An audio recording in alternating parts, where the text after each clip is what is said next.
Welcome to this video. It's your boy AdamRidwan. We are back with another one. In today's video, I'm going to be talking about my 2010 Audi A4 with over 150,000 miles on the odometer.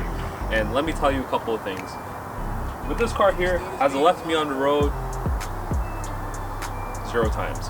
And the reason is, before I purchased this vehicle, I did my due diligence, and that is very important before buying not just owning an A4 B8, just any vehicle in general, because this model here has issues, not just with mine, but with all the Audi A4 B8s all across the board. And let me tell you, so the reason how I know this and how I learned the hard way was buying my first Audi.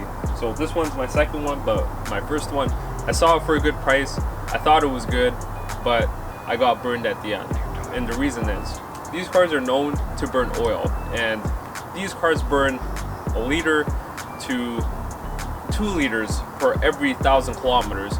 So that's a lot of oil. So not only you're filling gas, you're dealing with car insurance, oil changes, and a whole lot of issues that come along with it, right? And what is the point if you spend all this money and you're just getting a piece of junk at the end? Over time, it's going to cause issues, and that's exactly what happened to me when I first bought my Audi. So in the first 3 months, I had to get rid of it because it was burning an excessive amount of oil, and warranty was no longer it for that vehicle because it was way too old and it was out of that range.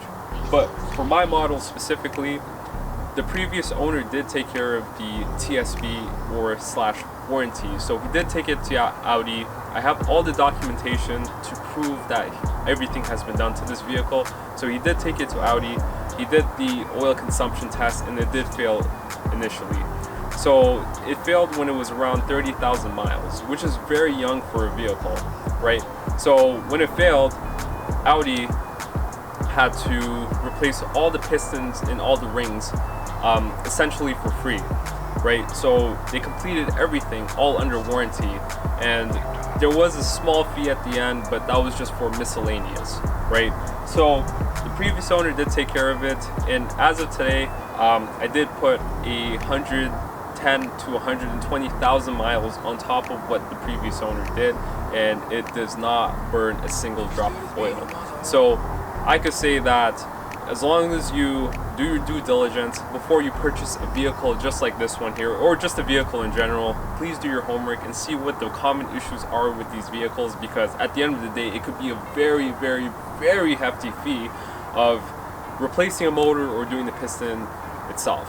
In certain cases, you might even have to change the whole motor, and changing a motor on these vehicles are very expensive. It's not the labor, it's just finding another motor and being married to the vehicle at that point, because you're going to be stuck in a situation where it's going to be a little bit hard to find a vehicle, but you need a vehicle, so your only option is to replace the motor just to keep the wheels rolling.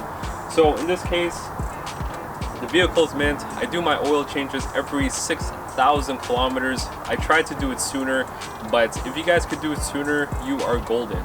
The only oil I do use on my vehicle is Liquid Moly 5W40.